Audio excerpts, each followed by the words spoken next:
இந்த படத்துல நம்ம ஹீரோயினுக்கு ஒரு கொடூரமான புருஷன் இருக்கான். புருஷனுக்கும் நம்ம ஹீரோயினுக்கும் ஏஜ் டிஃபரன்ஸ் வந்துட்டு பாத்தீங்கன்னா ஒரு 20 வயசுக்கும் மேல இருக்கும். வேற வழியே இல்லாம ஒரு இக்கட்டான சிச்சுவேஷன்ல நம்ம ஹீரோயின் அந்த கிழட்டு பையில கல்யாணம் பண்ணிருப்பாங்க. இப்ப வந்துட்டு அவங்க கூட வாழும் போது ஒரு நரக வாழ்க்கையை தான் வாழ்ந்துட்டு இருக்காங்க. ஒரு நாள் வெக்கேஷன் போலாம், கொஞ்சம் எங்கேயாச்சும் வெளியே போயிட்டு வரலாம் அப்படின்னு சொல்லிட்டு புருஷங்காரன் தனியா கிளம்புறான், ஹீரோயின் தனியா கிளம்புறாங்க. கிளம்பி போயிட்டு வீட்டுக்கு வந்து பார்க்கும்போது அவன் இறந்து கிடக்குறான். புருஷன் வந்துட்டு இறந்திருக்காரு. அவர் எப்படி இறந்து போனாரு? ஆக்சிடென்டலா இறந்து போனாரா, இல்ல அவரை யாராவது கொலை பண்ணிட்டாங்களா? கொலை பண்ணிட்டாங்க அப்படின்னா அந்த கொலைகாரன் யாரு அப்படின்றதான் மக்களே கதை. ஆன்லைன் கேட்கும் போது மேபி கொலைகாரன் யாரா இருக்கலாம் அப்படின்னு சொல்லிட்டு ஒரு டவுட் இருக்கும் உங்களுக்கு. முடிஞ்சா அந்த கொலையை யாரு பண்ணிருப்பா அப்படின்னு சொல்லிட்டு கெஸ் பண்ணி கமெண்ட்ல போட்டு விடுங்க. இந்த படம் ஒரு வித்தியாசமான அதே டைம்ல ஒரு பயங்கரமான கதையா இருக்கும். கண்டிப்பா இந்த படம் பார்த்து முடிக்கும் போது ரொம்ப நல்லா இருக்கு அப்படின்னு சொல்லிட்டு ஃபீல் ஆகும். இப்ப நம்ம கதைக்குள்ள போயிடலாம். கதைக்குள்ள போறதுக்கு முன்னாடி மறக்காம சப்ஸ்கிரைப் பண்ணிக்கோங்க, லைக் ஹைப்ப மறக்காம கொடுங்க. நம்ம மிஸ்டர் விக்னேஷ் வாலெட்ல தீபாவளி வரைக்கும் ஆஃபர் போயிட்டு இருக்கு மக்களே. எல்லா ப்ராடக்ட்லயும் 50% வரைக்கும் டிஸ்கவுண்ட் கிடைக்க போகுது. அதுலயும் போட்டோ வாலெட்லயும் டிஸ்கவுண்ட் பண்ணிருக்கேன். உங்களுக்கு 999 கிடையாது, 699 போட்டோ போட்ட வாலெட் 1 இயர் வாரண்டியோட வாங்கிக்க முடியும். வேணும் அப்படின்றவங்க ஃபர்ஸ்ட் கமெண்ட்ல லிங்க் இருக்கு, கிளிக் பண்ணி வாங்கிக்கோங்க. இப்போ கதைக்குள்ள போயிடலாம். இந்த படத்தோடைய ஸ்டார்டிங் சீன்லயே நம்ம ஹீரோயினையும் அவங்க பொண்ணையும் காமிக்கிறாங்க. இவங்க வெளியே எங்கேயோ வெக்கேஷனுக்கு போயிட்டு வீட்டுக்கு வந்துட்டு இருக்காங்க. வீட்டுக்கு வந்துகிட்டு இருக்கும் போது பொண்ணு அம்மா கிட்ட அப்பா எப்பமா வருவாரு, இல்ல நமக்கு முன்னாடியே வந்திருப்பாரு அப்படின்னு சொல்லிட்டு கேட்கும் போது, இல்ல இன்னைக்கு நம்ம வந்துட்டோம் அப்படின்னா நாளை கழிச்சுதான் அப்பா வருவாரு, ஏமா அப்பாவை ரொம்ப மிஸ் பண்றியா அப்படின்னு சொல்லிட்டு கேட்கும் போது, சேச்சா அப்படிலாம் ஒண்ணும் இல்ல அப்படின்னு சொல்றா. சொல்லிட்டு அம்மாவுடைய கையை பிடிக்கிறா. நம்ம ஹீரோயின் ஒரு மாதிரி டென்ஷனா இருக்காங்க. அந்த குட்டி பொண்ணும் ஏதோ பயத்தோட இருக்கா அப்படின்னு சொல்லிட்டு காமிக்கிறாங்க. நேரா வீட்டுக்கு வராங்க. கீயை வச்சு ரூம் எல்லாம் திறந்துட்டு நேரா உள்ளுக்குள்ள போறாங்க. உள்ளுக்குள்ள போயிட்டு அமைதியா ஒரு ஓரமா உட்கார்றாங்க. அந்த குட்டி பொண்ணு சும்மா இருக்காம அங்கேயும் இங்கேயும் போயிட்டு இருக்கும் போது, இங்க பாரு எங்கேயும் போகாத, அமைதியா ஒரே இடத்துல அமைதியா இரு அப்படின்னு சொல்லிட்டு வீட்டுல ஒரு வேலைக்காரர் இருப்பாரு. அவரு பேரு கனு. அவருக்கு கால் பண்ணி வர சொல்றாங்க. இந்த மாதிரி ஊர்ல இருந்து நாங்க வந்துட்டோம், நீங்களும் உடனே கிளம்பி வாங்க அப்படின்னு சொல்லும் போது அவரும் வராரு. என்னுடைய பேக்ல கீ இருக்கு, கீ எடுத்துட்டு போயிட்டு வீடு மொத்தத்தையும் நல்லா கிளீன் பண்ணுங்க, சார் வரத்துக்குள்ள எல்லாத்தையும் கிளீன் பண்ணுங்க, தூசியா இருந்தா சார் ரொம்ப கோவப்படுவாரு அப்படின்னு சொல்லும் போது அவரும் கிளீன் பண்ணலாம் அப்படின்னு சொல்லிட்டு பேக்ல இருந்து கீ எடுக்கிறாரு. கீயை வெளியே எடுக்கும் போது உள்ளுக்குள்ள எதையோ பார்த்து ஷாக் ஆகுறாரு. அவரு எதை பார்த்து ஷாக் ஆனாரு அப்படின்லாம் காமிக்கல. இவரு கிளீன் பண்ணலாம் அப்படின்னு சொல்லிட்டு வீட்டுக்குள்ள போகும்போது எதையோ பார்த்துட்டு பயங்கரமா கத்துறாரு. என்ன சவுண்டு அப்படின்னு சொல்லிட்டு ஹீரோயினும் போயிட்டு பார்த்துட்டு வராங்க. வந்துட்டு போலீஸ்க்கு கால் பண்றாங்க. இப்ப அப்படியே எங்க சீனை கட் பண்ணி அன்னைக்கு நைட்டு காமிக்கிறாங்க. போலீஸ் டிடெக்டிவ் அப்படின்னு சொல்லிட்டு எல்லாரும் வந்துட்டாங்க. அந்த கண்ணாடி போட்டுட்டு குறுந்தாடி வச்சிருக்காரு பாத்தீங்களா, அவரு தான் டிடெக்டிவ் மக்களே. அதுக்கப்புறம் கூட ஒரு பொண்ணு இருக்கா, இன்னொரு போலீஸும் இருக்காரு. இவங்க எல்லாருமே என்ன பண்ணலாம், அவர் எப்படி இறந்து போயிருப்பாரு, அவரை யாராவது வேணுத்தனே கொலை பண்ணிட்டு இருப்பாங்களா அப்படின்னு சொல்லிட்டு அந்த மாதிரிலாம் டிஸ்கஸ் பண்றாங்க. ஆக்சுவலா என்ன விஷயம் ஆச்சு அப்படின்னு சொல்லிட்டு நமக்கு காமிக்கல. இப்ப இந்த போலீஸ் டிடெக்டிவ்லாம் விசாரிச்சுட்டு இருக்கும் போது அந்த டைம்ல கனு டீ காஃபி எல்லாம் கொண்டு வராரு. கனு கிட்ட விசாரிக்கிறாங்க. இந்த மாதிரி மேடம்க்கும் சாருக்கும் உறவு எப்படி இருந்துச்சு, நல்லா இருந்தாங்களா, சந்தோஷமா இருந்தாங்களான்னு கேட்கும் போது, எல்லாமே ஓகே தான், சந்தோஷமா இருந்தாங்களான்னு கேட்டா அது எனக்கு சரியா தெரியல, அவங்களுக்கு தான் தெரியும், ஆனா எல்லாமே ஓகேவா இருந்துச்சு அப்படின்னு சொல்லிட்டு போறாரு. அடுத்து இந்த போலீஸும் இன்வெஸ்டிகேட்டரும் சேர்ந்துட்டு யார் யார்கிட்டயும் விசாரிக்கிறாங்க. அக்கம் பக்கத்துக்காரங்கிட்ட விசாரிக்கிறாங்க, டிரைவரு, அந்த ஒரு பொண்ணு, ஒரு லேடி, ஒரு வயசான லேடி அப்படின்னு சொல்லிட்டு யார் யார்கிட்டயோ விசாரிக்கிறாங்க. இது எல்லாமே நமக்கு அப்படியே சைமல்டேனியஸா காமிச்சுக்கிட்டு இருக்காங்க. இதே டைம்ல கட் பண்ணி ஒரு பிளாஷ்பேக் காமிக்கிறாங்க. இப்ப இவரு நம்ம ஹீரோயினுடைய ஹஸ்பண்ட் இருக்காரு பாத்தீங்களா, அவர் மிகப்பெரிய மியூசிக் டைரக்டர் இருப்பாரு. அவரு போட்ட ஏதோ ஒரு மியூசிக்கு ஒரு அவார்ட் கிடைச்சிருக்கு, பயங்கரமா கொண்டாடிட்டு இருக்காங்க அப்படின்னு சொல்லிட்டு அதுக்கான பார்ட்டிக்கு அரேஞ்ச் பண்றாங்க. அந்த பார்ட்டியில காமிக்கிறாங்க. இந்த மாதிரி மியூசிக் டைரக்டர் இவனை புருஷன் வச்சுக்கலாம். புருஷனுடைய ஹஸ்பண்ட் மேகா மேடம் இன்னும் வரல, எங்க போனாங்க அப்படின்னு சொல்லிட்டு கேட்கும் போது, இப்போ அவதான் முக்கியமா, இந்த பாட்டு சக்சஸ் ஆனதுக்கு காரணமே ஸ்ரீ தான், அந்த சிங்கர் தான், என் பொண்டாட்டியை தேடுற வேலையை விட்டு முதல்ல போயிட்டு சிங்கர் ஸ்ரீ எங்க இருக்காங்கன்னு பாரு அப்படின்னு சொல்லிட்டு இருக்காரு. அப்போ ஹீரோயினி அங்க வராங்க. இவன் வழக்கமாவே நம்மள மதிக்க மாட்டான், இன்னைக்கு மட்டும் என்ன மதிக்கவா போறேன் அப்படின்னு சொல்லிட்டு நானே போயிட்டு ஸ்ரீயை கூட்டிட்டு வரேன் அப்படின்னு சொல்லிட்டு போறாங்க. ஸ்ரீ வராங்க. ஒரே குடி கூத்து கும்மாலும் அப்படின்னு சொல்லிட்டு பயங்கரமா என்ஜாய் பண்றாங்க. இப்போ அப்படியே ரியல் டைம்ல இந்த இன்வெஸ்டிகேட்டர் எல்லாத்தையும் விசாரிச்சுட்டு கடைசியா ஹீரோயினியை விசாரிக்கலாம் அப்படின்னு சொல்லிட்டு வீட்டுக்கு வராரு. வீட்டுக்கு வந்து பார்க்கும்போது அந்த வேலைக்காரர் தான் இருக்காரு. எங்க உங்க மேடம்னு கேட்கும் போது கூட்டிட்டு வரேன் அப்படின்னு சொல்லிட்டு போறாரு. அதுக்குள்ள கையும் காலையும் வச்சுக்கிட்டு சும்மா இருக்காம அங்க இருக்க டிவிடி, நிறைய கேசட், புக்கு அப்படின்னு சொல்லிட்டு நிறைய கலெக்ஷன் இருக்கும். அது எல்லாத்தையும் பார்த்துக்கிட்டு இருக்கும் போது ஹீரோயின் வராங்க. இதெல்லாம் உங்க ஹஸ்பண்ட் வாங்கி படிப்பாரா, யூஸ் பண்ணுவாரா அப்படின்னு சொல்லிட்டு கேட்கும் போது ஆமா அப்படின்னு சொல்றாங்க. அண்ட் என்ன விஷயமா பேசணும், நான் வந்துட்டு எல்லாமே போலீஸ் கிட்ட ஏற்கனவே சொல்லிட்டேன் அப்படின்னும் போது, போலீஸ் வேற டிடெக்டிவ் வேற, நான் கேட்கிற எல்லா கேள்விக்கும் நீங்க கண்டிப்பா ஆன்சர் பண்ணியே ஆகணும், வாங்க சொல்லுங்க அப்படின்னு சொல்லிட்டு கூட்டிட்டு போயிட்டு உட்கார வச்சு இவரே பேச ஆரம்பிக்கிறாரு. இவர் இங்க வரத்துக்கு முன்னாடியே எல்லா விஷயத்தையும் பக்காவா விசாரிச்சுட்டு வந்திருக்காரு மக்களே. அது என்ன விஷயம் அப்படின்னு சொல்ல ஆரம்பிக்கிறாரு. முதல்ல இந்த புருஷங்காரன் ஒரு கல்யாணம் பண்ணிருக்கான். கல்யாணம் பண்ணி 17 வருஷம் அந்த பொண்ணு கூட ஒன்னா வாழ்ந்திருக்கான். அந்த பொண்ணு திடீர்னு ஒரு ஃபுட் பாய்சன்ல இறந்து போயிட்டு இருக்காங்க. அந்த பொண்ணுடைய முதல் மனைவியுடைய அப்பா ஒரு மிகப்பெரிய பணக்காரன். அந்த அப்பா இறந்து போனதுக்கு அப்புறமா அவருடைய சொத்து எல்லாமே பொண்ணுக்கு வந்திருக்கு. பொண்ணு இறந்து போனதுக்கு அப்புறமா அந்த சொத்து எல்லாமே இந்த புருஷங்காரனுக்கு வந்திருக்கு அப்படின்னு சொல்றாரு. சோ முன்னாடி இந்த மியூசிக் டைரக்டர் பெரிய பணக்காரன்லாம் ஒண்ணுமே கிடையாது. சின்ன சின்ன சான்ஸ்லாம் தேடி சுத்திட்டு இருந்திருப்பாரு போல. பணம் வந்ததுக்கு அப்புறமா தான் நல்லா ஃபேமஸ் ஆயிருக்காரு. அதுக்கப்புறம் ரெண்டாவதா ஒரு சிங்கரை கல்யாணம் பண்ணிருப்பாரு. சிங்கரை கல்யாணம் பண்ணி கொஞ்சம் வருஷங்கள்லயே ஒரு குழந்தை பிறந்திருக்கும். அந்த குழந்தை தான் இங்க இருக்க குட்டி பொண்ணு மக்களே. முதல் மனைவிக்கு குழந்தைலாம் கிடையாது. அவங்களால குழந்தை பெற்றுக்க முடியாது அப்படின்னு சொல்லிட்டு ஏதோ ஒரு மெடிக்கல் காம்ப்ளிகேஷன் இருக்கும். இப்போ ரெண்டாவது மனைவியை கல்யாணம் பண்ணாரு பாத்தீங்களா, அந்த சிங்கரும் குழந்தை பிறந்து கொஞ்ச நாளே இறந்து போயிட்டு இருப்பாங்க. அவங்களுமே ஃபுட் பாய்சன்ல இறந்து போயிட்டு இருப்பாங்க. மூணாவதா தான் நம்ம ஹீரோயினை கல்யாணம் பண்ணி ஒரு கொடுமையான வாழ்க்கையை நம்ம ஹீரோயின் வாழ்ந்துகிட்டு இருக்காங்க. சொல்ல போனா இந்த குட்டி பொண்ணை பாத்துக்கிற ஒரு ஆயாமா மாதிரி வாழ்ந்துட்டு இருக்காங்க. இந்த புருஷங்காரனுக்கு ஒரு அக்கா இருக்காங்க. நம்ம ஊர்ல எப்படி ஊட்டியோ அதே போல வெஸ்ட் பெங்கால்ல ஒரு மலை பிரதேசம் இருக்கு. அந்த மலை பிரதேசத்துல தான் அக்கா வாழ்ந்துகிட்டு இருக்காங்களாம். அந்த அக்காக்கு ஒரு பொண்ணு, அந்த பொண்ணுக்கு இன்னொரு குழந்தை பிறந்திருக்கு. அந்த குழந்தை கூட விளையாடலாம் அப்படின்னா பொண்ணும் இந்த ஹீரோயினும் சேர்ந்துட்டு அந்த வீட்டுக்கு போயிட்டு வந்திருப்பாங்க. புருஷங்காரன் தனியா நான் வெக்கேஷன் போறேன் அப்படின்னு சொல்லிட்டு கிளம்பிருப்பாரு. நீங்க வந்துட்டு அந்த அக்காவுடைய வீட்டுக்கு தான் போனீங்களா அப்படின்னு சொல்லிட்டு நம்ம டிடெக்டிவ் கேட்கும் போது ஆமா அப்படின்னு சொல்றாங்க. நமக்கு பிளாஷ்பேக்கும் காட்ட ஆரம்பிக்கிறாங்க. நம்ம ஹீரோயினும் பொண்ணும் கிளம்பி அக்காவுடைய வீட்டுக்கு போயிருப்பாங்க. அப்படியே பேசிட்டு இருக்கும் போது பேசிக்கிட்டே வெளியே போறாங்க. நான் வந்துட்டு தம்பியை பத்தி நிறைய விஷயம் பேப்பர்ல பார்த்தேன் அப்படின்னும் போது பேப்பர்ல 1000 விஷயம் போடுவாங்க. அதெல்லாம் சும்மா ரூமர் தான். யாராவது ஃபேமஸ் ஆயிட்டாங்க அப்படின்னா இந்த மாதிரி தான் ஏதாவது ரூமரை கிளப்பி விடுவாங்க அப்படின்னும் போது நான் போட்டோஸ் கூட தான் பார்த்தேன். அந்த சிங்கர் கூட உன் புருஷன் ஒன்னா இருக்கிற விஷயம்லாம் போட்டோவா வந்துச்சு, அதுவும் ரூமரா அப்படின்னு சொல்லிட்டு கேட்கும் போது ஹீரோயினுக்கு என்ன சொல்றது அப்படின்னே புரியல. அமைதியா இருக்காங்க. தம்பிக்காரன் திறந்தவே மாட்டான் போல அப்படின்னு சொல்லிட்டு அக்காக்கே ஒரு மாதிரி அவமானமா இருக்கு. இப்ப அப்படியே இந்த ஆளு எவ்வளவு கேவலமானவன் அப்படின்றதுக்கான ஒரு சின்ன சீனை வைக்கிறாங்க. இந்த ஆளு ஒரு மியூசிக் போட்டு பயங்கரமா ஃபேமஸ் ஆயிருக்கும். அந்த மியூசிக்கு வந்துட்டு பாத்தீங்கன்னா அவார்ட் கூட கொடுத்திருப்பாங்க. அதுக்கப்புறமா மீடியால இருந்து ஒரு பொண்ணு வந்து பேட்டி எடுப்பா. அப்படி பேட்டி எடுக்கும் போது உங்களுக்கும் அந்த சிங்கருக்கும் ஏதோ கனெக்ஷன் சொல்றாங்களே, உண்மையான கேட்கும் போது அதை ஆமான்னு சொல்லாம இல்ல அப்படின்னு சொல்லாம எந்த விஷயம் அழகா இருக்கோ அதை தேடிதான் மனுஷன் போவான். நானும் அதே மாதிரி தான். நீ வேணா இந்த இன்டர்வியூ முடிச்சதுக்கு அப்புறமா சொல்லு, நீ கூட ரொம்ப அழகா இருக்க அப்படின்னு சொல்லிட்டு இந்த பொண்ணுகிட்டயே தப்பா பேசும்போது இந்த பொண்ணுக்கு கடுப்பாகுது. ஆனா ஒண்ணுமே பண்ண முடியல. இந்த ஆளு எவ்வளவு கேவலமானவன்னு ஒரே சீன்லயே காமிச்சிட்டாங்க. இப்ப அப்படியே இந்த புருஷங்காரனுடைய அக்கா ஊர்ல காமிக்கிறாங்க. அங்க என்ன விஷயம் நடந்துச்சு அப்படின்னு சொல்லிட்டு காமிக்கிறாங்க. இந்த மாதிரி அக்காவுடைய புருஷன், அக்காவுடைய பேரை இந்த குட்டி பொண்ணு 3 பேருமே சும்மா வாக்கிங் மாதிரி போலாம் அப்படின்னு சொல்லிட்டு போயிட்டு இருக்கும் போது அங்க ஒரு டாக்டரையும் டாக்டருடைய ஃபேமிலியும் மீட் பண்றாங்க. இந்த தாத்தா திடீர்னு ஒரு நாள் ஹார்ட் அட்டாக் வந்து கஷ்டப்படும் போது இந்த டாக்டர் தான் காப்பாத்தினாராம். போகும்போது மீட் பண்ணி பேசிட்டு இருக்கும் போது குட்டி பொண்ணை பார்த்து ஹாய்னு சொல்றாரு. அந்த குட்டி பொண்ணும் பேச ஆரம்பிக்கிறா. டாக்டர் உங்களுக்கு இந்த குட்டி பொண்ணை முன்னாடியே தெரியுமா அப்படின்னு சொல்லிட்டு கேட்கும் போது நல்லாவே தெரியும். வெஸ்ட் பெங்கால்ல வந்துட்டு ஒரு ஹாஸ்பிட்டல்ல வச்சு மீட் பண்ணேன். இந்த பொண்ணும் பொண்ணுடைய அம்மாவும் என்ன வந்து மீட் பண்ணாங்க. இந்த பொண்ணு என்னுடைய பேஷண்ட் அப்படின்னு சொல்லும் போது சரி ஓகே எல்லாமே ஓகே தான், எங்க போயிட்டு இருக்கீங்க அப்படின்னு சொல்லிட்டு கேட்கும் போது சாப்பிடலான்னு வெளியே போறாங்களாம். நீங்க ஏன் வெளியே போயிட்டு சாப்பிட்டுட்டு என் கூட வாங்க, வீட்டுக்கே வந்து சாப்பிடலாம், நான் ரெடி பண்ண சொல்றேன், சூப்பரா இருக்கும் சாப்பாடு அப்படின்னு சொல்லிட்டு வீட்டுக்கும் கால் பண்ணி சாப்பாடு ரெடி பண்ணுங்க. இந்த மாதிரி டாக்டரும் டாக்டருடைய ஃபேமிலியும் வராங்க அப்படின்னு சொல்லிட்டு இவங்க எல்லாருமே கிளம்பி வீட்டுக்கு போறாங்க. இப்ப அப்படியே எங்க சீனை கட் பண்ணி ரியல் டைம்ல காமிக்கிறாங்க. நம்ம ஹீரோயின் கிட்ட இந்த போலீஸ் விசாரிச்சுக்கிட்டே இருக்கும் போது யாரோ கால் பண்றாங்க. நான் இந்த காலை பேசிட்டு வரேன் அப்படின்னு சொல்லிட்டு ஹீரோயின் கிளம்பும் போது இல்ல மேடம் நீங்க போக கூடாது, எதுவா இருந்தாலும் என் முன்னாடி தான் பேசணும் அப்படின்னு.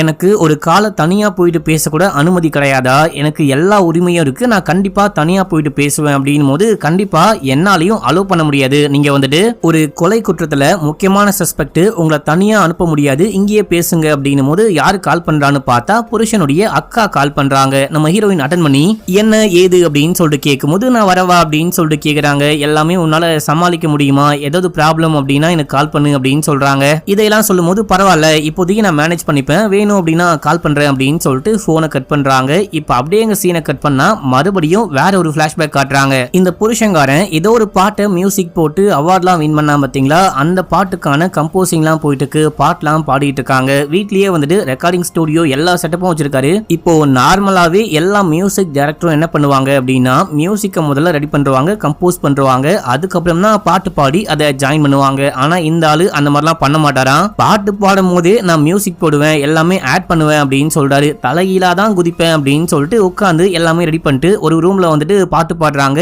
இன்னொரு ரூம்ல இவரும் டெக்னிக்கல் டீமும் உட்காந்து ரெக்கார்ட் பண்றாங்க. இந்த மாதிரி இப்படி லைவா பாட்டு பாடி லைவா மியூசிக் ரெக்கார்ட் பண்ணிட்டு இருக்கும்போது திடீர்னு இந்த பொண்ணு ஒரு மிஸ்டேக் பண்றா, பாட்டு பாட முடியாம ஸ்டக் ஆகுது. ஸ்டக் ஆன உடனே இவரு கடுப்பாகிறாரு. கதவை திறக்க ட்ரை பண்ணும்போது கதவு லாக் ஆயிடுச்சு. கதவுடைய லாக்ல ஏதோ ஒரு ப்ராப்ளம் போல மக்களே. திறக்க ட்ரை பண்றாரு, திறக்க முடியல. இந்த பக்கம் இருந்துட்டு அந்த பொண்ணை செமையா திட்டிக்கிட்டு இருக்காரு. அப்போ கூட அங்க இருக்கவங்க சொல்றாங்க, முதல்ல மியூசிக் ரெக்கார்ட் பண்ணிட்டு அதுக்கப்புறம் பாட்டு பாடி அதை ஜாயின் பண்ணாதான் கரெக்டா வரும், இல்லனா வேலை ரொம்ப இழுத்துட்டே போகும், இது வந்துட்டு ரொம்ப கஷ்டமா இருக்கும் அப்படின்னும் போது, நீ சொல்றபடிலாம் கேட்க முடியாது, மத்தவன மாதிரி என்னால பண்ண முடியாது, நான் யூனிக்கா என் ஸ்டைல்ல மட்டும் தான் பண்ணுவேன் அப்படின்னு சொல்லிட்டு இவரு வந்துட்டு வீட்டுக்குள்ள வந்துட்டு இன்டர்காம் மூலமா கால் பண்றாரு. அந்த வேலைக்காருக்கு கால் பண்ணி கீயை கொண்டு வா அப்படின்னு சொல்றாரு. என் மனைவியும் வர சொல்லு அப்படின்னு சொல்றாரு. அவர் வந்துட்டு கீயை கொண்டு வந்து ரூமை திறந்து விட இவர் உள்ளுக்குள்ள போயிட்டு அந்த பொண்ணை பச்சை பச்சையா திட்டுறாரு. நிறைய பேர் இருக்காங்க, என்ன ஏது பொண்ணை திட்டுறமே அப்படின்னு கூட பார்க்காம செமையா திட்டி, ஒழுங்கா பாட்டு பாடு இல்லனா உன்னை என்ன பண்ணுவனே தெரியாது அப்படின்னு சொல்லிட்டு இருக்கும் போது அங்க ஹீரோயின் வராங்க. என்ன கூப்பிட்டீங்களாமே அப்படின்னு சொல்லிட்டு அவங்களால ஒண்ணுமே பண்ண முடியாது, இவங்களே அடிமை வாழ்க்கை வாழ்ந்துட்டு இருக்காங்க. அமைதியா நின்னு என்னங்க என்ன வேணும் அப்படின்னு சொல்லிட்டு கேட்கும் போது, இந்த ரெக்கார்டிங் ரூம் உடைய டோருடைய லாக்கு சரி கிடையாது, அதை சரி பண்ணும், அதை வந்துட்டு சாப்பிடும் போது ஞாபகப்படுத்து அப்படின்னும் போது சரி அப்படின்னு சொல்லிட்டு கிளம்பி போயிட்டாங்க. இப்ப அப்படியே சீனை கட் பண்ணி மறுபடியும் அக்கா வீட்டுல காமிக்கிறாங்க. அக்கா வீட்டுல சாப்பாடுலாம் ரெடி பண்ணிட்டு இருக்கும் போது நம்ம ஹீரோயின் அந்த அக்காட்ட கேக்குறாங்க, யார் இந்த புது டாக்டர் கப்பல், அவங்க ஏன் இந்த வீட்டுக்கு சாப்பிட வராங்க அப்படின்னு சொல்லிட்டு கேட்கும் போது, நடுவுல என் ஹஸ்பண்டுக்கு ரொம்ப உடம்பு சரியில்லாம போச்சு, ஹார்ட் அட்டாக்கே வந்து இறக்குற கண்டிஷனுக்கு போகும்போது அந்த டாக்டர் தான் காப்பாத்தினாரு, அவரை தான் போற வழியில மீட் பண்ணிட்டு சாப்பிட கூட்டின்னு வராங்களாம் அப்படின்னு சொல்லிட்டு இந்த அக்கா எல்லாமே சொல்லிட்டு இருக்கும் போது அங்க அந்த டாக்டர் வராரு. டாக்டர் ஹீரோயின் பாக்குறாங்க, இவங்க இதுக்கு முன்னாடியே மீட் பண்ணிருக்காங்க போல, ரெண்டு பேருக்குமே ஒருத்தரை முன்னாடி நல்லாவே தெரியும் போல, பார்த்தவனே ஷாக் ஆகுறாங்க. இப்ப அப்படியே ரியல் டைம்ல நம்ம ஹீரோயின் அந்த போன் கால் பேசிட்டு இருக்காங்க. அப்படி பேசிட்டு இருக்கும் போது டிடெக்டிவ் சும்மா இருக்காம அங்கெல்லாம் நோண்டி ஏதோ ஒரு புக் எடுத்து ஓபன் பண்ணி பாத்துக்கிட்டு இருக்காரு. ஓபன் பண்ணி பாத்துட்டே இருக்கும் போது இவங்க போனை கட் பண்றாங்க. இவரு அந்த புக்கை பார்த்துட்டு உனக்கு ரிஜியூ தெரியுமா அப்படின்னு சொல்லிட்டு கேட்கும் போது, ரிஜியூ அப்படின்னா உலகத்திலேயே ஒரு நபர் தான் இருப்பாங்களா, ரிஜியூ அப்படின்னு சொல்லிட்டு நிறைய பேர் இருப்பாங்க, எனக்கு எந்த ரிஜியூ பத்தியும் தெரியாது அப்படின்னு சொல்றாங்க. ஏமா நான் ஒரே ஒரு கேள்விதான் கேட்டேன், அதுக்குள்ள ஏமா ஷாக் ஆகுற, இந்த புக்கை வந்துட்டு நீ படிப்பியா இல்ல உன் ஹஸ்பண்ட் படிப்பாரா அப்படின்னு சொல்லிட்டு கேட்கும் போது ஹஸ்பண்ட் அப்படின்னு சொல்றாங்க.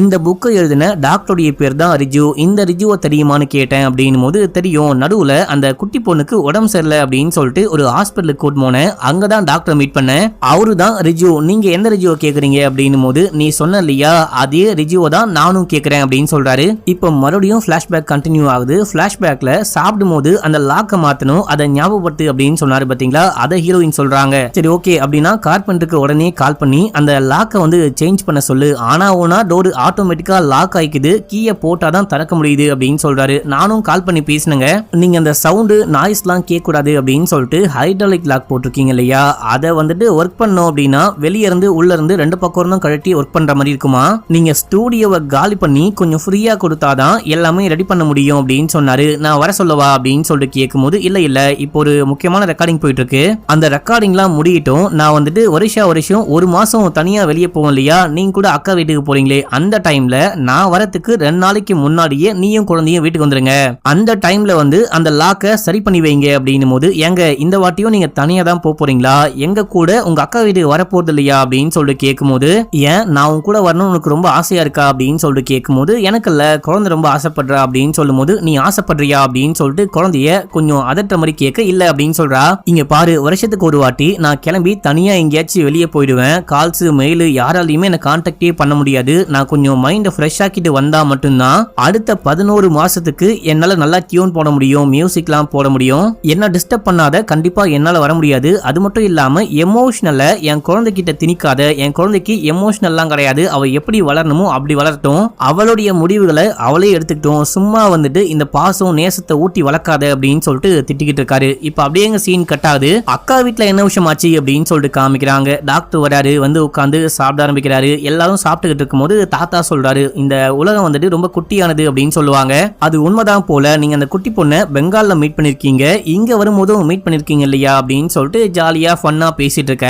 அப்போ ஹீரோயின் வந்துட்டு சிக்கன் வச்சுக்கிட்டு இருப்பாங்க, இந்த டாக்டருக்கும் வைக்கலாம் அப்படின்னு சொல்லிட்டு கிட்ட போயிட்டு டாக்டருக்கு சிக்கன் வேணுமா அப்படின்னு சொல்லிட்டு கேட்கும் போது, எனக்கு வேணாம் டியர் அப்படின்னு சொல்றாரு. அங்க இருக்கிற எல்லாரும் ஷாக் ஆயிட்டாங்க, என்னது டியரா டியரா டியரா அப்படின்னு சொல்லிட்டு பார்க்கும்போது, ஐயோ சாரி மேடம், நான் வந்துட்டு என் மனைவி நினைச்சு வாய் தவறி உளறிட்டேன், மன்னிச்சுக்கோங்க அப்படின்னு போது பரவாயில்ல அப்படின்னு சொல்றாங்க. இப்ப அப்படியே எங்க சீனை கட் பண்ணி ரியல் டைம்ல நம்ம ஹீரோயினுக்கு அந்த கதையெல்லாம் பழைய எல்லா விஷயத்தையும் ஒரு கேட்க சொல்ல சொல்ல அழுகியே வருது. பழைய எதையும் கலராதீங்க, எனக்கு ரொம்ப கஷ்டமா இருக்கு, நான் எல்லா உண்மையும் சொல்லிட்டேன், எனக்கு தெரிஞ்ச எல்லாமே சொல்லிட்டேன், ப்ளீஸ் ப்ளீஸ் அப்படின்னு சொல்லிட்டு கெஞ்சும் போது இல்லம்மா அந்த மாதிரிலாம் விட்டு போக முடியாது, நான் கேட்கிற எல்லா கேள்விக்கும் நீ கண்டிப்பா ஆன்சர் பண்ணியே ஆகணும், எனக்கு பசிக்குது, நான் சாப்பிட்டு முடிக்கிற வரைக்கும் உனக்கு டைம் கொடுக்குறேன், நீ பொறுமையா யோசிச்சுட்டு கூட வந்து சொல்லு, உங்க வேலைக்காரங்கிட்ட சொல்லி சாப்பாடு ரெடி பண்ண சொல்லுங்க அப்படின்னு சொல்லிட்டு இவர் போயிட்டு உட்காராரு. இப்ப அந்த வேலைக்காரும் சாப்பாடுலாம் ரெடி பண்ணி கொண்டு வந்து கொடுக்கும் போது இவரும் சாப்பிட்டு முடிக்கிறாரு. அதுக்கப்புறமா வேலைக்காரர்கிட்டயே கேக்குறாரு, இந்த வீட்டுக்கு மொத்தமா எத்தனை கீ இருக்கு அப்படின்னு சொல்லிட்டு கேட்கும் போது 2 அப்படின்னு சொல்றாரு.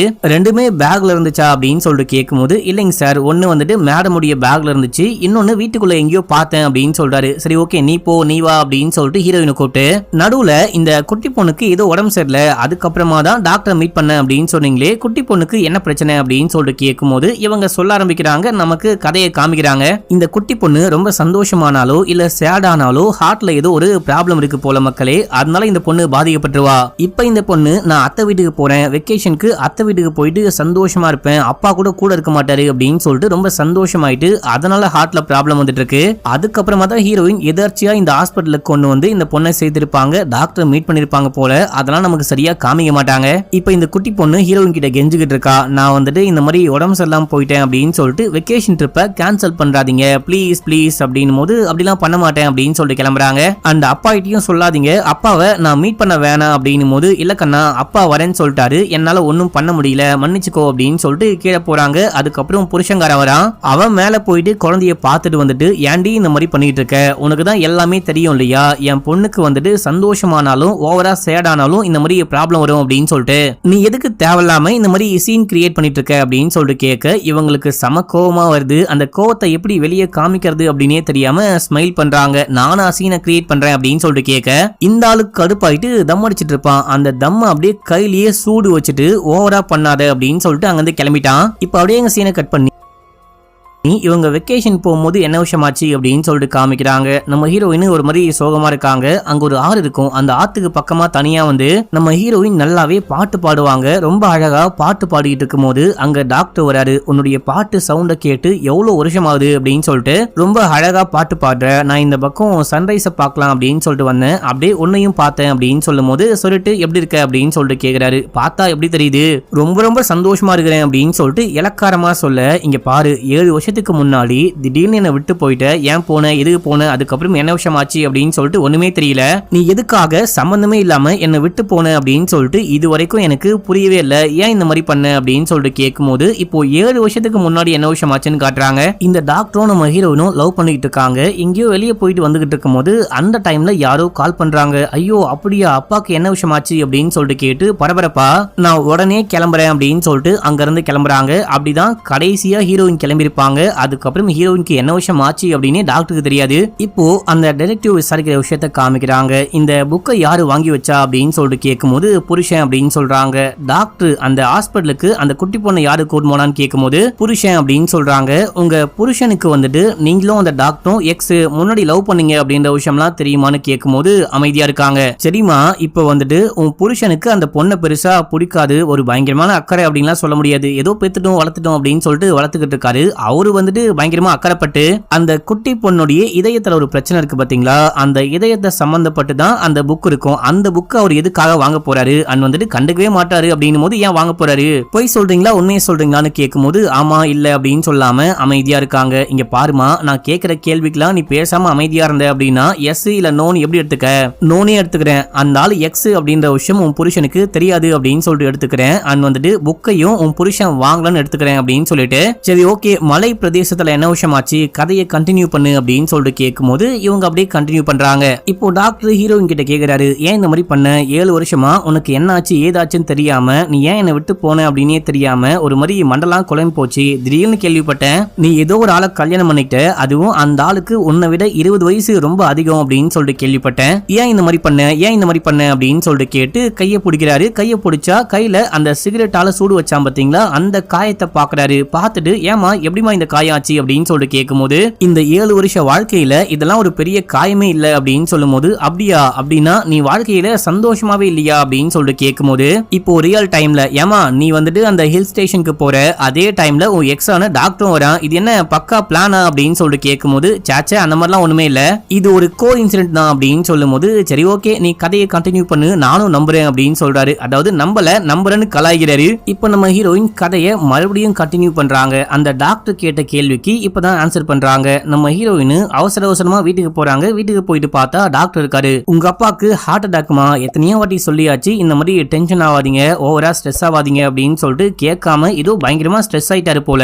மைல்டா அட்டாக் வந்திருக்கு, நம்ம சரியா கவனிச்சுக்கல அப்படின்னா ஆளே காலியாக கூட வாய்ப்பு இருக்கு, பத்திரமா பாத்துக்கோ அப்படின்னு சொல்லிட்டு கிளம்புறாரு. அப்பா ஏன்பா அப்படி பண்றீங்க, என்னதான்ப்பா பிரச்சனை அப்படின்னு சொல்லிட்டு கேட்கும்போது இங்க பாரு அவ்வளவுதான் எல்லாமே முடிய போகுது, நீ முதல்ல கிளம்பி ஊருக்கு எங்கேயாச்சும் போ அப்படின்னு சொல்லும் போது உங்களை தனியா விட்டு அதுவும் இந்த நிலைமையில விட்டு நான் எப்படிப்பா போவேன் அப்படின்னு சொல்லிட்டு கேட்க வேற வழியே இல்லமா சொன்னா கேளு அப்படின்னும் போது அந்த டைம்ல தான் புருஷங்காரன் உள்ளுக்குள்ள வரான். அங்கிள் யார் நீங்க, சரி ஓகே வந்து உட்காருங்க அப்படின்னும் போது அந்த ஆளுக்கு ஜர்க்காவுது அங்கிளா அப்படின்னு சொல்லிட்டு சரின்னு சொல்லிட்டு உட்கார்ந்து நான் ஏதோ காலைல வந்து அந்த பிசினஸ் விஷயமா பேசிட்டு போனேன், நான் பேசுனதுனாலதான் உனக்கு ஹார்ட் அட்டாக் வந்துச்சா அப்படின்னு சொல்லிட்டு கேட்கும்போது ஹீரோயின் கடுப்பாகிறாங்க.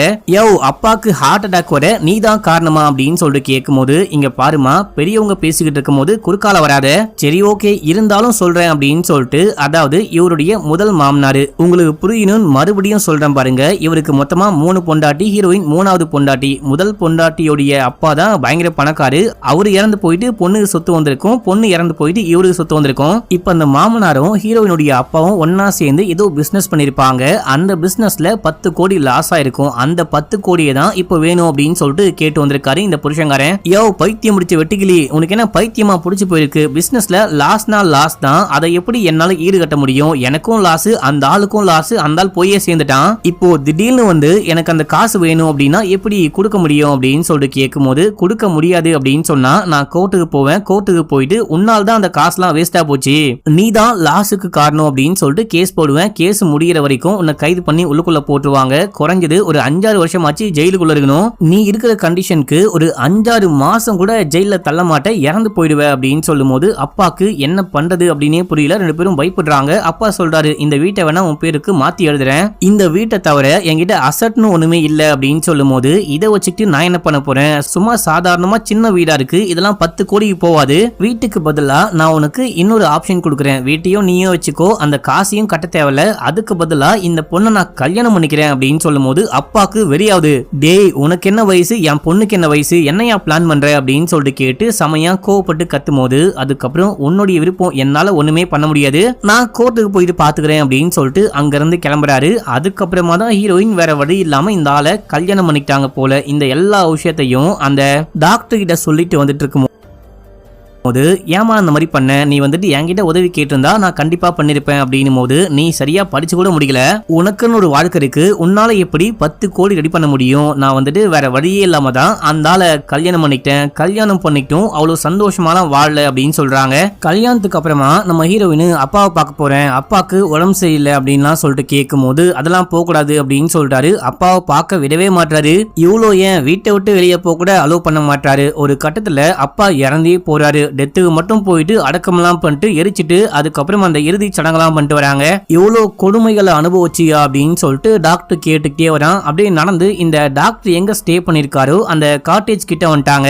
இவ்வளவு தூரம் வந்துட்டோம், என் வீட்டுக்கு வந்து ஒரு காஃபி குடிச்சிட்டு போவா அப்படின்னு சொல்லிட்டு கூப்பிடும் போது ஹீரோயின் வேணாம் அப்படின்னு சொல்றாங்க. பரவாயில்லவா என் வீட்டுக்கிட்ட வந்துட்டா இல்லையா அப்படின்னு சொல்லிட்டு கூப்பிடும் போது இவங்களும் போறாங்க. போயிட்டு பார்த்தா அந்த வீடே பூட்டப்பட்டிருக்கு. அங்க இருக்க ஒரு ஒர்க்கரை கூப்பிட்டு என்ன வீடு பூட்டப்பட்டிருக்கு அப்படின்னு சொல்லிட்டு கேட்கும் போது மேடம் பொண்ணு கூப்பிட்டு எங்கேயோ வெளியே போனாங்க, உங்ககிட்ட சொல்லிட்டு போலையா அப்படின்னு சொல்லிட்டு கேட்கும்போது ஆமாமா சொல்லிட்டு போனாங்க, நான் மறந்து போயிட்டேன் அப்படின்னு சொல்லிட்டு இவர் ஓபன் பண்ணிட்டு உள்ளுக்குள்ள போறாரு. ஹீரோயினை கூப்பிடும் போது நான் ஒய்ஃப் இருக்கும் போது வரேன், இப்போ கிளம்புறேன் அப்படின்னு சொல்ல அட வாமா இவ்வளவு தூரம் வந்துட்டேன் அப்படின்னு சொல்லிட்டு உள்ளுக்குள்ள கூண்டு போயிட்டு காஃபி எல்லாம் போட்டு கொடுக்குறாரு. நம்ம காலேஜ் படிக்கும் போது நீ வந்துட்டு காலேஜ்ல இருக்க அந்த கெட்டில யூஸ் பண்ணி காஃபி போடுவேன், அது அவ்வளோ நல்லா இருக்கும், அதே டேஸ்ட் மாறாம இப்பயும் போட்டு கொடுக்குற அப்படின்னு சொல்லிட்டு அந்த குக்கிங் பத்தி இவன் குக் பண்ணுவானா அந்த குக்கிங் பத்தி எல்லாம் பேசிட்டு இருக்கும் போது என்னமா வந்ததுல இருந்து அதை பத்தியே இப்படியே பேசிட்டு இருக்க, நீ நல்லாவே படம் வரைவ, அதுக்கப்புறம் நல்லாவே பாட்டு பாடுவ, உங்க வீட்டுக்காரே ஒரு மியூசிக் டைரக்டர் அப்படின்னும் போது அவருடைய மியூசிக்ல நீ ஏன் பாட்டு பாடல அப்படின்னு சொல்லிட்டு கேட்கும் போது அதுக்கு ஒரு பிளாஷ்பேக். இந்த ஸ்ரீ இருக்காங்க பாத்தீங்களா, இவங்க பாட்டு பாடிக்கிட்டு இருக்கும் போது ஒரு மாதிரி அழுதுகிட்டே ஓடி வராங்க. பின்னாடியே அசிஸ்டன்ட் ஓடி வந்து சார் கூப்பிட்டாரு, இந்த மாதிரி பாதியில வந்தீங்க அப்படின்னா சார் ரொம்ப டென்ஷன் ஆயிடுவாரு, வாங்க வாங்க அப்படின்னு சொல்லிட்டு கூப்பிடும் போது அந்த ஆளு கோவப்பட்டாலும் பரவாயில்ல, நான் வரமாட்டேன், ஒழுங்கா கிளம்பு அப்படின்னு சொல்லிட்டு அசிஸ்டன்ட்டை திட்டி அனுப்புறாங்க. நம்ம ஹீரோயினுக்கு தான் புருஷன்காரனை பத்தி நல்லாவே தெரியும் இல்லையா, இவன் ஒரு விளங்காதவன், இந்த பொண்ணையும் விட்டு வைக்காம ஏதாவது பண்ண பார்த்திருப்பான் அப்படின்னு சொல்லிட்டு புரிஞ்சுக்கிட்டு இந்த ஸ்ரீ எப்பெல்லாம் பாட்டு பாட வராங்களோ அப்பெல்லாம் இந்த குட்டி பொண்ணு எந்த கர்மத்தையாச்சும் பார்த்து கெட்டு போயிட போறா அப்படின்னு சொல்லிட்டு வெளியே ஷாப்பிங் போலாம், வெளியே போலாம், வெளியே போலாம் அப்படின்னு சொல்லிட்டு கூட்டிட்டு போயிடுறாங்க. அப்ப அந்த குட்டி பொண்ணு கூட கேக்குறா, அம்மா என்னங்கம்மா இப்பெல்லாம் அடிக்கடிக்கு என்ன வெளியே கூட்டு வரீங்க அப்படின்னு சொல்லிட்டு கேட்கும் போது அது ஒண்ணும் இல்லம்மா, அப்பா வந்துட்டு ஸ்ரீக்கு பாட்டு சொல்லி கொடுக்குறாரு, அந்த டைம்ல நம்ம தொல்லையா இருக்க கூடாது அப்படின்னா வெளியே கூட்டு வரேன், மத்தபடி ஒன்னும் இல்ல அப்படின்னு சொல்லும் போது, சரிம்மா நீங்க தான் நல்லா பாடுவீங்களே, நீங்க எப்போ அப்பாவுடைய மியூசிக்ல பாட்டு பாட போறீங்க அப்படின்னு சொல்லிட்டு கேட்கும் போது இவங்க ஸ்மைல் பண்றாங்க, எதுவுமே சொல்ல மாட்டாங்க. இவங்க ஷாப்பிங்லாம் முடிச்சுட்டு வீட்டுக்கு போனோடனே புருஷங்காரன் வந்து கேக்குறான், நீ வந்துட்டு குழந்தைகிட்ட என்ன சொன்ன, அம்மாவை உங்க மியூசிக்ல எப்ப பாட வைக்க போறீங்க அப்படின்னு சொல்லிட்டு கேக்குறா. என்னுடைய மியூசிக்ல பாட உனக்கு ஆசையா அப்படின்னு சொல்லிட்டு கேட்கும் போது, எனக்கு ஆசைலாம் ஒண்ணுமே கிடையாது, நான் அந்த குழந்தைகிட்ட ஒண்ணுமே சொல்லவே இல்லை, அந்த குழந்தை அவ்வளவு சின்ன பொண்ணு ஒண்ணும் கிடையாது, வளர்ந்துட்டா, இன்னொன்னு உங்க மியூசிக் எல்லாம் நான் பாட மாட்டேன் அப்படின்னு சொல்லும் போது, இந்த வாய்ஸ் எல்லாம் யாரு பாட வைப்பா, நானும் பாட வைக்க மாட்டேன் அப்படின்னு சொல்றாரு. இதையெல்லாம் ஹீரோயின் சொல்லிக்கிட்டு இருக்கும் போது, இவ்வளவு கஷ்டப்பட்டு நீ எதுக்காக அங்க வாழ்ந்துகிட்டு இருந்த, நீ வந்துட்டு அந்த ஆளை விட்டு போக வேண்டியதானே அப்படின்னு சொல்லிட்டு கேட்கும் போது, நான் எங்க போறது அப்படின்னு சொல்லிட்டு கேக்குறாங்க. அதான் உங்க அப்பாவுடைய சொத்து, உங்க வீடு இருந்துச்சு இல்லையா, அந்த வீட்டுக்கே போயிருக்கலாம், தனியா வாழ்ந்துருக்கலாம் அப்படின்னும் போது, அந்த ஆளு சரியான ஃப்ராடு, எங்க அப்பாவை தங்கறதுக்கு மட்டும்தான் அனுமதிச்சாரு, மத்தபடி அந்த வீட்டை அந்த ஆள் பேருக்கே மாத்தி எழுதி வாங்கிட்டாரு. அது மட்டும் இல்லாம அந்த குட்டி பொண்ணை பார்க்கவே எனக்கு ரொம்ப பாவமா இருந்துச்சு, அந்த குட்டி பொண்ணை என்னுடைய பொண்ணா தான் பார்த்தேன், அந்த படுபாவி கிட்ட குட்டி பொண்ணை ஏன் விட்டு வரணும் அப்படின்னா கூடவே இருந்தேன் அப்படின்னு சொல்றாங்க. சொல்லிட்டு இதுக்கப்புறம் பேசி ஒன்னும் பண்ண போறது கிடையாது, டைம் ஆகுது, நான் கிளம்புறேன் அப்படின்னு சொல்லிட்டு கிளம்ப ட்ரை பண்ணும்போது, நீ கிளம்பாத, நீ மட்டும் இல்ல நானும் ரொம்ப கஷ்டப்பட்டு தான் வாழ்ந்துகிட்டு இருக்கேன், எனக்கு என் மனைவியை அவ்வளோ பிடிக்காது, லவ்லாம் பண்ணல, வேற வழி இல்லாம கல்யாணம் பண்ணிட்டு ஒன்னா வாழ்ந்துகிட்டு இருக்கேன், உனக்கும் எனக்கும் இன்னும் வாழ்க்கை இருக்கு, நீயும் நானும் சேர்ந்து வாழலாம் அப்படின்னு சொல்லிட்டு இந்த பொண்ணை பிடிச்சி பெட்ல தள்ளி விட்டு இந்த பொண்ணு கூட ஒன்னா இருக்க ட்ரை பண்ணும்போது அவங்க வேணாம் வேணாம் அப்படின்னு சொல்றாங்க. இங்க பாருடா, உனக்கு மனைவி குழந்தைலாம் இருக்காங்க, அவங்களுக்கு துரோகம் பண்ணாத, என்ன விடு என்ன விடு அப்படின்னு சொல்லிட்டு கத்திக்கிட்டு இருக்கும் போது இதே டைம்ல டாக்டருடைய மனைவியும் பொண்ணும் உள்ளுக்குள்ள வராங்க. பார்த்துட்டு பயங்கரமா ஷாக் ஆகுறாங்க. இப்போ இந்த எல்லா விஷயத்தையும் நம்ம ஹீரோயின் இன்வெஸ்டிகேட்டர் கிட்ட சொல்லிட்டு இருக்கும் போது அவர் ஒரு கேள்வி கேட்கிறாரு, அந்த குட்டி பொண்ணுக்கு ஒரு ஹார்ட் ப்ராப்ளம் இருக்கு இல்லையா, அது வந்துட்டு ஜெனட்டிக்கா வந்த பிரச்சனை, இதே ப்ராப்ளம் கண்டிப்பா உன் புருஷனுக்கும் இருக்க வாய்ப்பு இருக்கு, உன்னுடைய புருஷனுக்கும் இந்த பயங்கரமா ஷாக் ஆகுற மாதிரியோ இல்ல அப்படின்னா ரொம்ப சந்தோஷப்படுற மாதிரியோ எது நடந்திருக்கு, அதுக்கப்புறமா தான் அவரு இறந்து போயிருக்க வாய்ப்பு இருக்கு, ஊருக்கு கிளம்புறதுக்கு முன்னாடி என்ன விஷயம் ஆச்சு டீடைலா சொல்லு, அன்னைக்கு கண்டிப்பா ஏதோ ஒரு விஷயம் நடந்திருக்கு, அதை நீ மறைக்கிற அப்படின்னும் போது எதுவுமே மறைக்கல சொல்றேன் அப்படின்னு சொல்லிட்டு சொல்ல ஆரம்பிக்கிறாங்க. இப்போ ஊருக்கு எல்லாருமே ஒன்னா தான் கிளம்பிட்டு இருக்காங்க. அன்னைக்குன்னு பார்த்து இவங்களுடைய டிரைவர் லீவு அப்படின்னு சொல்லிட்டு அந்த புருஷனுடைய ஃப்ரெண்டோடைய டிரைவர் தான் வராரு. இப்ப அந்த வேலைக்காரர் இருக்காரு பாத்தீங்களா, இவரு போயிட்டு வீட்டை பக்காவா செக் பண்ணிட்டு எல்லா ரூமையும் க்ளோஸ் பண்ணிட்டு சாவி மொத்தமா 2 சாவி, அதுல ஒரு சாவியை ஹீரோயின் கிட்டையும் இன்னொரு சாவியை புருஷன் கிட்டையும் கொடுத்துட்டு எல்லாத்தையும் பக்காவா லாக் பண்ணிட்டேன் அப்படின்னு சொல்றாரு. அதுக்கப்புறம் கார்ல ஏறி கிளம்புறா. அங்க கார்ல ஏறி போயிட்டே இருக்கும்போது அந்த டைம்ல புருஷன்காரனுக்கு ஒரு ப்ரொடியூசர் கம்பெனில இருந்து கால் பண்றாங்க.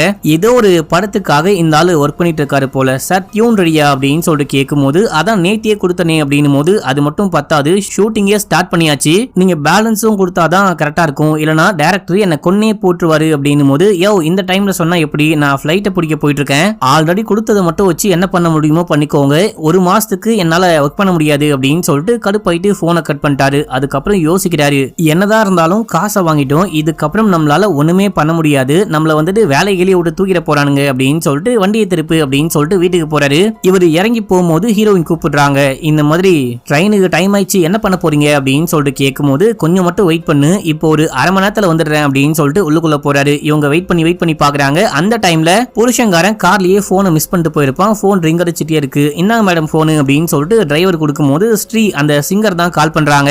இவளுக்கு வேற வேலையே இல்ல, இவன் பிடிக்கல கடுப்பா இருக்கு அப்படின்னு சொன்னாலும் இவனுக்கே கால் பண்ணிட்டு இருக்காளே அப்படின்னு சொல்லிட்டு போனை கொடுக்கலாம் அப்படின்னு சொல்லிட்டு உள்ளுக்குள்ள போறாங்க. உள்ளுக்குள்ள போயிட்டு வெளியே வராங்க. இந்த மாதிரி கிளம்பலாம் அப்படின்னு சொல்லும் போது, கிளம்பலாம் அப்படின்னா சார் வரலையா மேடம் அப்படின்னு சொல்லிட்டு கேட்கும் போது, சார் கேப் பிடிச்சி போகிறேன் அப்படின்னு சொல்லிட்டாரு.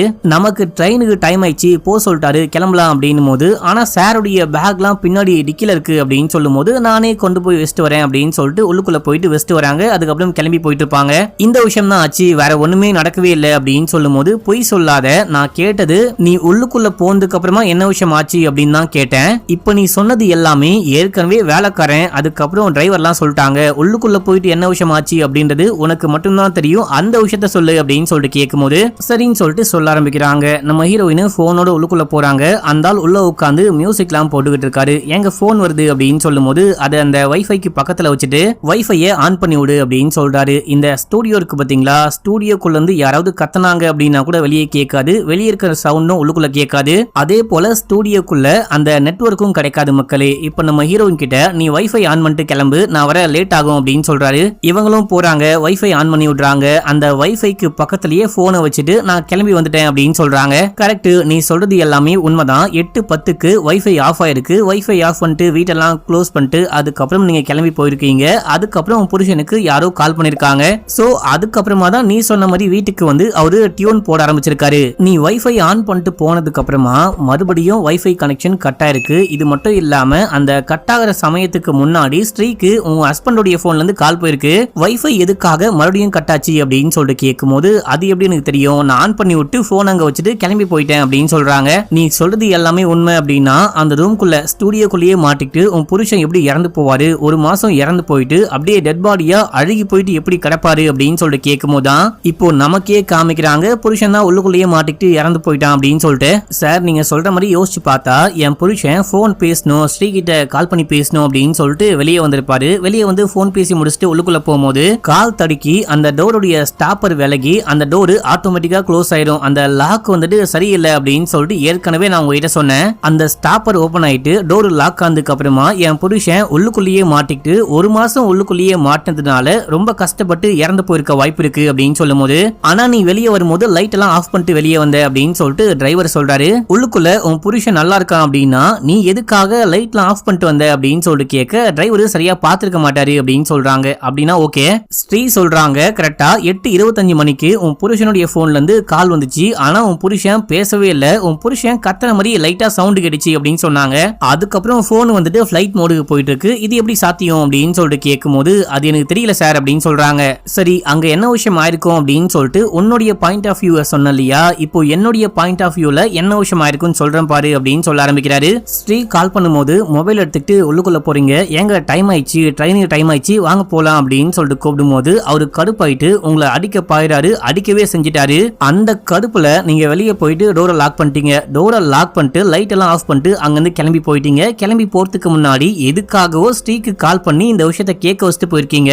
இந்த விஷயம் தானே ஆச்சு, நீங்க தானே வேணுமத்துனே உங்க புருஷனை உள்ளுக்குள்ள வச்சு லாக் பண்ணி கொலை பண்ணீங்க அப்படின்னு சொல்லிட்டு கேட்கும்போது இல்ல அப்படின்னு சொல்றாங்க. அதுவும் கேஷுவலா சொல்றாங்க. அந்த உங்ககிட்ட என்ன ப்ரூஃப் இருக்கு அப்படின்னு சொல்லிட்டு கேட்கும்போது, என்கிட்ட எந்த ப்ரூஃபுமே கிடையாது, ஆனா இதுவரைக்கும் என்னுடைய வாழ்க்கையில ஒரு பெர்ஃபெக்ட் கிரைமை பார்த்ததே கிடையாது, இதுதான் முதல் முறை. இது வந்துட்டு ஒரு பெர்ஃபெக்டான கிரைம், பக்காவா பார்த்து பார்த்து பண்ணப்பட்ட ஒரு கொலை அப்படின்னு சொல்லிட்டு இவரால ஒண்ணுமே பண்ண முடியல. அங்கிருந்து கிளம்பிட்டாரு. இப்போ நம்ம ஹீரோயின் யோசிச்சு பாக்குறாங்க என்ன விஷயமா இருக்கும் அப்படின்னு சொல்லிட்டு. நம்ம ஹீரோயின் மொபைல கொடுக்க உள்ளுக்குள்ள போறாங்க. உள்ளுக்குள்ள போயிட்டு இந்த மாதிரி ஸ்ரீ கால் பண்றாங்க, ட்ரெயினுக்கு வேற டைம் ஆகுது வாங்க போலாம் அப்படின்னு சொல்லிட்டு கூப்பிட்டா, ட்ரெயினுக்கு டைம் ஆனா பிரச்சனை கிடையாது, நீ போனை வைஃபைக்கு பக்கமா வச்சுட்டு அந்த ரெக்கார்டிங் ரூம்குள்ள போ, ஒரு ஸ்கிராட்ச் மட்டும் ரெடி பண்ணலாம், நான் போட்ட டியூனுக்கு நீ லைட்டா பாட்டு பாடு. அதாவது இவங்க பாடுற பாட்டு வந்துட்டு படத்துல வரப்போறது கிடையாது, இது வந்துட்டு சும்மா ஒரு எப்படி இருக்கும் அந்த பாட்டு பாடுனா எப்படி இருக்கும் அப்படின்னு சொல்லிட்டு ஒரு மாக்கப் மாதிரி வச்சுக்கலாம் மக்களே, நீ போயிட்டு பாட்டு பாடு அப்படின்னும் போது இவங்க அமைதியா நிக்கிறாங்க. என்ன ஜட மாதிரி அப்படியே நிக்கிற, போயிட்டு பாட்டு பாடு அப்படின்னும் போது, நான் தான் சொன்னேன் இல்லையா